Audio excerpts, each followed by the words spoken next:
The night was young, but the moon was dying. Its pale light stretched over the San Pedro River like a thin ghost's breath. Coyotes howled in the distance, and somewhere among the cliffs, a young Apache woman was being dragged toward the edge of the riverbank. She couldn't move. Her legs were dead weight. The tribe's war shaman had already spoken. A broken body curses the hunt. The river will wash her weakness away. Her name was Ayana, Eternal Blossom, but nothing eternal felt left in her now. She had been struck by a stray bullet 3 moons ago during a raid gone wrong, and her spine had never healed. The tribe carried her like a burden ever since, feeding her less, speaking to her seldom. She couldn't fight, couldn't ride, couldn't even stand. And tonight, they had decided her fate. The men said little as they hauled her in a woven blanket toward the river. The women turned their faces. The chief, her own uncle, gave only a slow nod. "Forgive me," Ayana whispered to no one. The wind stole her words. Then they tossed her in. The cold water clutched her lungs. She sank fast, the blanket wrapping around her legs like a shroud. She tried to scream, but only bubbles rose. She opened her eyes, the moon's glow rippled above, far, far away. She thought of her mother's songs, of the firelight flickering in the old days before the raids and the pain. And then, she saw a shape above her, cutting through the current like a blade. Someone was diving after her. Eli McCord wasn't supposed to be there that night.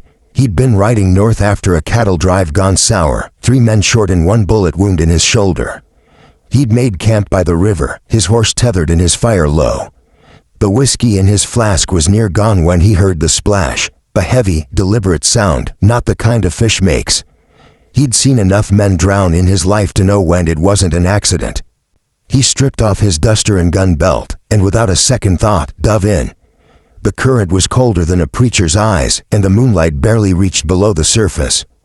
But he saw her, or something, sinking fast, the fabric blooming around her like a dark flower.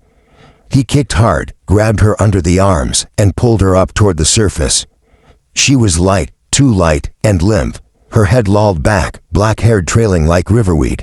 When he dragged her to shore and turned her over, she coughed water weakly, her eyes fluttering open. Eli froze. She wasn't white. She wasn't some settler's wife. She was Apache, and she looked half dead already. He'd fought Apaches before, on both sides of the border. He'd seen their rage, their fire, their mercy, for lack of it. But this woman, this one had no weapon, no hate.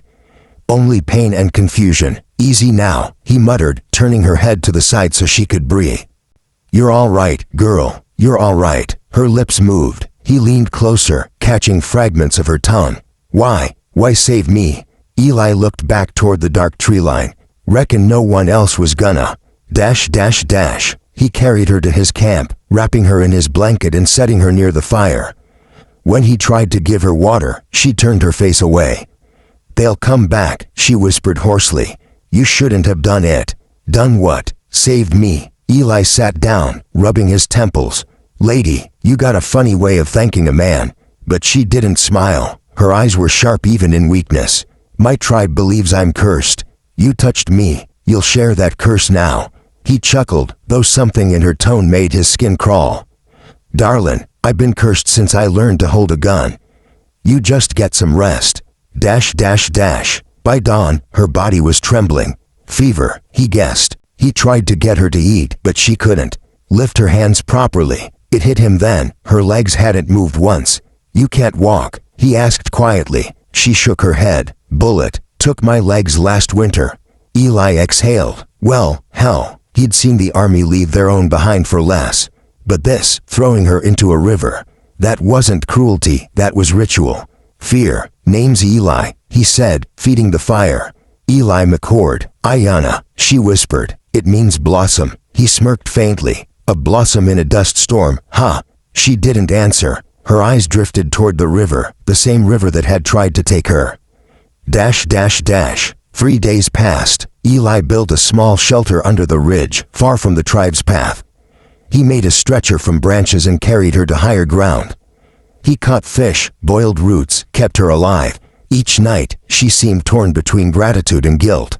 "If they find you with me," she'd say, "they'll kill you." He'd shrug. "Ain't the first time someone's wanted me dead. But one night, as he was tending the fire, he saw her watching him, not with fear but with something heavier. "Why?" she asked. "You could have let me die. It would have been easy." Eli leaned back on his hands. "Guess I don't like watching someone give up." Her eyes glistened. "You don't understand. They threw me away because I bring death. I've seen it. I dream it. Every man who's cared for me." "Stop right there," Eli interrupted, voice low but steady. "I ain't afraid of ghosts, and I sure as hell don't believe in curses." But deep down, he wasn't so sure, because each night the coyotes circled closer. Each night, he thought he saw shadows moving along the far bank, figures watching. On the fifth night, the shadows became real. A group of 6 Apache warriors rode down the ridge, their torches flickering like angry stars. Eli woke to the sound of hooves and the faint metallic jingle of weapons. "They've come," Ayanna whispered. Eli grabbed his rifle, his jaw tight. "Stay quiet." The warriors dismounted and spread out, scanning the camp. One of them, the chief, stepped forward. His voice was sharp, like a blade sliding from its sheath. "White man," he called in broken English, "you took what we cast away. Leave her, and go." Eli aimed but didn't fire. "Ain't in me to hand over a woman to drown, chief." "She is dead to us," the man said coldly. "If you keep her, you'll join her." Ayanna's voice trembled. "Uncle, please." The chief raised his spear, silencing her. "You carry sickness. The spirits demand peace." That was all Eli needed to hear. He fired, one clean shot into the air. The sound ripped through the valley like thunder. The warriors shouted, diving for cover. He grabbed Ayanna, lifted her onto the horse, and spurred it hard toward the trees. Arrows whistled past. One sliced the air near his ear. Another grazed the horse's flank, making it scream. But Eli didn't stop. He rode until the torches were nothing but dying stars behind them. They camped miles away, deep in a canyon. Eli's chest burned, his shoulder wound reopened, and Ayanna wept silently. "I told you," she whispered. "You should have left me." Eli stared into the fire, his voice gravel. "And what? Let them think they can drown whoever don't fit their ways." "Nah, not how I was raised." She reached out, fingers trembling, and touched his hand. "Then you're the fool they warned me about." He laughed quietly, covering her hand with his. "Been called worse. Days turned into weeks. Her strength returned little by little, though her legs remained lifeless. Eli built a crude chair with wheels fashioned from a wagon's broken axle. He pushed her along the canyon rim so she could see the sunrise. It became their ritual, him pushing, her describing colors, scents, memories. And sometimes, they'd sit in silence, the kind that felt heavier than words. But the peace couldn't last. One morning, he woke to hoofprints, fresh ones, and a small token left by their fire, a string of raven feathers tied with sinew. "A warning, they won't stop," Ayanna said softly, "until they wash away what they believe is cursed." Eli clenched his jaw. "Then they'll have to come through me." She looked at him, eyes full of something he couldn't name. "Why do you keep risking yourself?" "What am I to you?" Eli McCord. He took a long breath. "Someone worth saving. That's all I need." The next night, the Apaches came again, not 6 this time, but 12. Silent, fierce, determined. The first arrow struck the fire, scattering embers. Eli grabbed his rifle, fired twice, then pulled Ayanna behind a fallen log. They were surrounded. "Go," she said urgently. "Leave me. They only want me." Eli shook his head. "Don't ask me to do that. You'll die." He met her gaze, fierce and unflinching. "Then I'll die standing for something."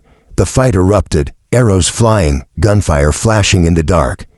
Eli took one in the shoulder, another in the thigh, but he kept firing, each shot echoing like thunder through the canyon. When his rifle clicked empty, he drew his knife, ready for the end.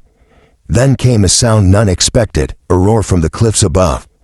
The river, swollen by storm, broke its banks and crashed through the canyon in a violent surge. The warriors shouted in terror as the water swept them away. Eli grabbed Ayanna, pulling her onto the higher ledge just as the torrent surged past, carrying horses, men, and firelight into chaos. When the roar finally faded, silence took its place. Only the dripping of water and Eli's ragged breathing remained. Ayanna looked at him, tears in her eyes. "You can't keep saving me, Eli." He smiled weakly, blood seeping through his shirt. Guess I don't know how to quit. By dawn, the river had calmed, and the smoke of the campfire rose gently into the pale sky. The tribe was gone, scattered or drowned. Eli lay pale and half-conscious, his body broken but his eyes still open. "You live," Ayanna said softly, brushing his hair back. "Don't sound so surprised." She laughed faintly, the first true laugh he'd ever heard from her. "You dove into the river to save me," she whispered. "Now I'll carry you out of it." And though she couldn't walk, she crawled, inch by inch, dragging him onto the higher ground, whispering prayers to spirits she once thought had forsaken her. When the sun broke over the horizon, it painted the world gold. Eli's eyes fluttered open. "You're stronger than you think, Ayanna." She smiled through tears. "And you're crazier than I hoped." He laughed weakly, coughing. "Guess that makes us even." Weeks later, travelers on the Tucson Trail spoke of a strange sight. A white cowboy with a limp riding beside a woman in a wheeled chair hitched to a mule. They said he treated her like a queen, and she, in turn, carried a calm around her that made even the wildest horses still. Some said she was cursed. Others said she'd been blessed twice over, once by the river that failed to claim her, and again by the fool who dove in to save her. But those who saw them at dusk, side by side against the horizon, never doubted one thing. Sometimes the West didn't need beauty or strength. It only needed a man stubborn enough to save what the world had already thrown away.